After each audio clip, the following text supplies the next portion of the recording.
Kasi tignan mo yung mga pakpak niya mga singkwelo, basta yung pagka-stencil. Talaga naglalabas ng ano, maganda yung atin, no? Mamaya sisilipin natin siya, hawakan natin. Ang gandang kulay nyo. Hindi siya red eh. Para siyang indigo. Ito yung nakuha natin mga singkwelo, no? Napakalaki niya. Halos kasi laki na niya itong kulungan na yun, no? Nakita nyo siya, may pagkadilaw eh. Pero yung isa eh talagang para siyang indigo check. Color na borga pero ganda ng kulay. Mukha naka-jackpot na naman ako. Siyang kalawang na checkered. Ayun, ang ganda nyo. Kakaiba. Ayun, ang ganda mga siko. Babae pa. So yun, Sunday, napakainit mga siko. Napakaganda ng sikat ng araw. Bali kahapon, maraming salamat sa lahat na nagpasyal, pumunta, at pumasyal mga siko. Dahil nilabas natin lahat ng mga ibon natin hapon. Sa Sabado, napakarami pumunta. At marami ring nakahingi ng ibon, mga dahil hindi naman tayo nagbebenta marami nakahingi. Ngayon, linggo, mga singko, medyo marami pa rin yung mga ibon natin sa pwesto. Kaya marami pa rin pumapasya. Kanina may mga pumasyal pa kanina umaga, mga singko. Bali ngayon, tanghali. Ano bang meron ngayong linggo, mga singko? Siyempre, meron tayong dala ng tropa. Ngayon, sisilipin natin habang walang tao. Dahil nga, tanghaling tapat walang bumibili sa pwesto ng feeds mga singko, kaya pwede natin videohan, mabilisan lang. Pero itong dala ng tropa feeds natin meron akong ikikip dito.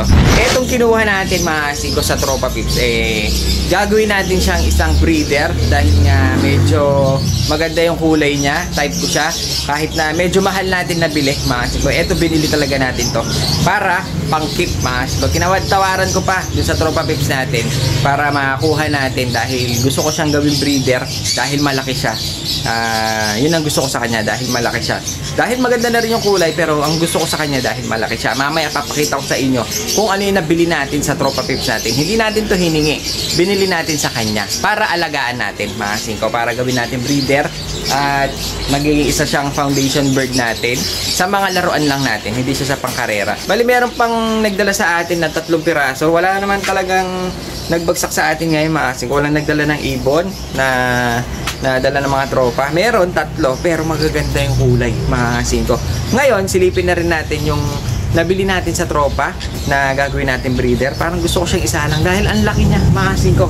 Tsaka medyo maganda ang kulay niya. So yan, silipin natin para makita nyo rin yung nakuha natin. At gusto kong maitanong sa inyo sa mga, kasi marami nanonood sa atin na mahilig sa mga off color. Medyo marami silang alam kaysa sa akin. Parang katulad dun tipler mga singko marami nag-comment sa atin. Dalawang klase pala ang tipler. Yung nasa atin mga singko dahil mahaba daw siya, yun pala ang Pakistani tipler. Ngayon yung nakuha natin na medyo bilugan, medyo maliit lang siya, maigsi mga singko, yun daw pala ang English tipler. Di ba? Meron tayong natutunan sa kanila. At least kahit papaano natutulungan tayo ng mga kalapatid sa atin na i-share nila yung mga alam nila mga singko. Kasi ako hindi ko alam. Kala ko tipler din. Dalawa pala klase, English tipler tsaka Pakistani tipler. Ngayon, meron na tayong English tipler, meron pa tayong Pakistani tipler. Kaya gusto ko makita nyo at ma-ID natin. Gusto kong ipa-ID sa inyo kung anong kulay nito mga. Dahil sa akin, hindi ko alam kung anong kulay niya. Basta nagustuhan ko lang, tsaka nagandahan ako, malaki siya. Kaya binili natin mga singko. Gusto ko siyang gawing breeder. Ngayon, papatingin ko sa inyo kung anong kulay ba itong nabili natin. Dahil ako wala akong idea. Maganda lang siya. Maganda lang yung kulay para sa akin. Kaya binili ko. So, yan. Silipin na natin dahil excited na akong hawakan siya. Ganun, no? Laki. Eto, silipin pala natin ito mga singko. Silipin lang natin saglit. Bali, eto mga singko yung ginawa ko sa Sunseater. Kita nyo yung anak niya. O, di ba? Bali, anak ito nung ating stencil bago natin sila biyakin. Dahil nakabiyak na sila ngayon, pinerisan natin ng iba. Bali, itong isa, makikita nyo. Ang ganda niya. Nakapagpalabas na naman yata tayo ng stencil. Ayun, no? Ang ito, kasi tignan mo yung mga pakpak niya mga singkwelo. Basta yung pagka-stencil. Talaga naglalabas ng maganda yung atin, no? Diba? Naka-jackpot na naman tayo ng isang young bird. Pero yung isa, mga singko, parang hindi siya ganito. Pero itong isang maganda. Yung isang kapatid niya, parang Dan. Ito, yung isang to, mga singko. Hawakan natin. Itong isang kapatid niya, ayun, parang Dan siya. Pero may stencil din, ayun, Nakalabas din yung pagka-stencil niya sa buntot, wala pa dahil maiksi pa. Pero sa kanyang pakpak, pero tingin ko ito, medyo kakalat. Kasi dito sa may bandang taas, mga singko, meron na, ayun, Ngayon, hindi pa natin makita dahil nga medyo bata pa. Sibong na sibong pa mga kasing ko. Hintayin natin.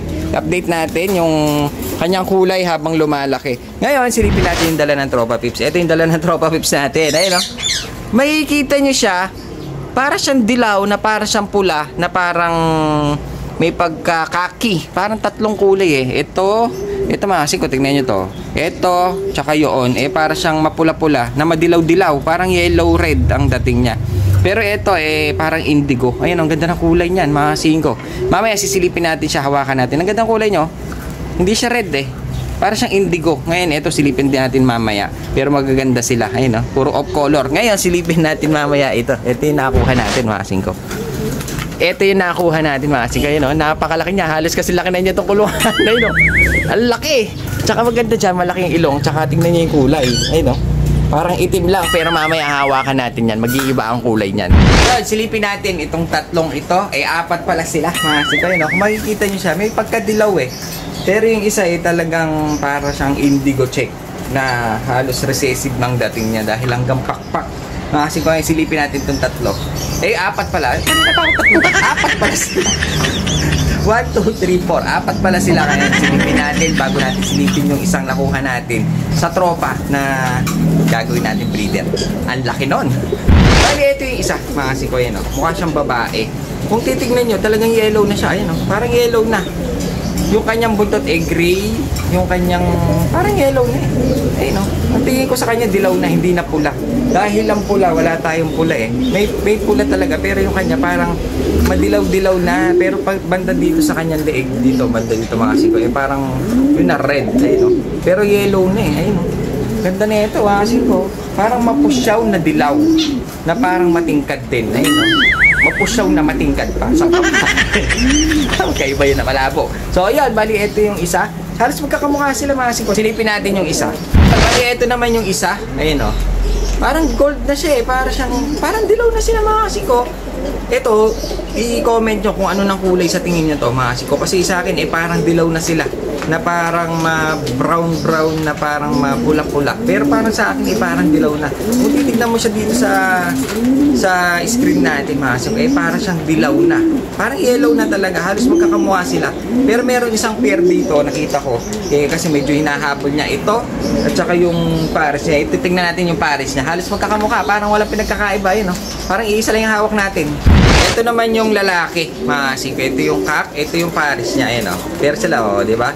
May itlog na siya sa puwet, mga siko. Kaya try natin siyang ikulong. Baka gawin pa natin sitter to. Kasi kailangan ko talaga na sitter. Ayun Pero sila yellow na rin Mas light pa nga ito sa pagka-yellow niya kumpara mo dito. Dahil ito medyo mas matingkad. Ito medyo mas light na konti. Ayun Bali sila ang pair. Medyo under na siya dahil hinawakan ko kanina yung puwet. Medyo meron ng bumubukol. At saka may nakakapa ko parang itlog. Kaso ayoko siya gaano hawakin dahil baka mabasag. Dahil pag nabasag to, deto. Ngayon, ito naman yung isa mga siko na parang indigo. Pero gusto ko sa kanya yung kanyang pakpak pula na rin Parang indigo na rin Saka hindi siya red. Dahil iba ang pula. Ito naman para siyang indigo check na parang recessive. Hanggang pakpak mga singko ngayon lang ako nakakita ng ganito. Hanggang buntot, hanggang pakpak. Ang ganda na kulay niya. Ayun ganda, para siyang kalawang na checkered. Ayun, ang ganda niya kakaiba. Ayun, ang ganda mga singko. Babae pa. Kaso hindi ko lang alam kung anong pwedeng ipares dito. Pero ang ganda niya. Babae, puro off color yung mga pinagdadala sa akin. Ang gaganda. Ngayon, silipin natin mga singko yung nabili natin sa tropa. Ito gagawin ko siyang breeder dahil nga nagustuhan ko yung size niya. Nagustuhan ko yung kanyang kulay. Tsaka lalaki siya. Pwede natin siyang pambangga dun sa mga off color natin. Gusto ko lang makita kung anong ilalabas niyang kulay. Ngayon, silipin natin. Saan ko ba na ilagay? Ito siya. Ito siya mga singko. Ayun Ang ganda ng kulay niya. Kung dito sa kulay niya, para siyang Andalusian. Ayun para siyang anda. Ayun para siyang itim na parang dark na anda. Kaso, dito sa kanyang katawan hanggang leeg, mga singko nag-iba yung kanyang kulay. Ayun ganda nito. Laki. Payat pa ito. Medyo payat pa siya. Pero pag ito, napataba natin, mga singko. Napakaganda. Yung kanyang pakpak, makikita niyo yung pakpak niya, mga singko. Ayun yung kanyang pakpak gray. hanggang sa buntot. Parang doon sa mga Andalusian. Ayun o. Magkabila. Puro gray. Tapos yung kanyang wing, buntot, puro gray. Kung anong kulay nito mga kasiko, yun din ang kulay ng kanyang ulo. Ayun o. Ayun o. Kaso pagdating na dito sa kanyang pakpak, hanggang sa may leeg niya mga kasiko, parehas na ang kulay. Ang ganda ng kulay, ayun ang kasiko. Hindi ko lang alam kung anong kulay nito. Ayun, ang ganda niya. Mukha siyang wild na kalapate. Mukha siyang nakikita ko din yung parang bati-bato na wild. Pero malaki siya. Ayun o, ang ganda niya mga kasiko. Tsaka ang gusto ko dyan, maganda yung ulo. Ayun o, hindi siya mukhang native dahil bukag hanggang ilong. Borga na ito mga kasiko. Laki. Off color na borga pero ganda ng kulay. Mukhang naka-jackpot na naman ako. Bali ito, binibenta sa akin ng 1K mga kasiko dahil nga nabili daw nila ng 1K. Kaso dahil tropa pips naman, tsaka wala daw siyang pair. Yung pair daw niya, ganito rin daw ang kulay kaso nakawala. Ngayon, dinidispose sa akin to. Ngayon, dahil type ko naman, tinawad-tawaran natin hanggang sa nakuha natin ng mura lang. Alam niyo naman tayo pag tumawad mga kasiko, ano. Bali, ang ganda ng kulay niya. Sa mga expert, kasi ako mga kasiko, hindi ko talaga alam kung anong kulay nito. Hindi ko alam kung Andalusian ba ito. Pero hindi, may pula Ayan, Hindi ko alam kung opal. Hindi ko rin alam kung khaki o indigo.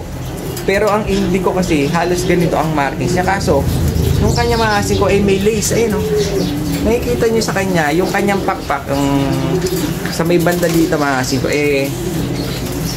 hati ang kanyang mga kulay. Ayun doon sa pakpak niya mga kasiko, may mga hati-hating kulay. May brown, may gray. Pero, pag tinitignan mo siya, para siyang may lace. Ang ganda nito. Ang laki pa. Napakalaki ibon mga kasiko, pwede ko siyang gawing breeder. Ayun Sa mga expert, ano bang kulay ito? Wala kasi si John Lloyd, kaya hindi natin alam kung anong kulay nitong nakuha natin.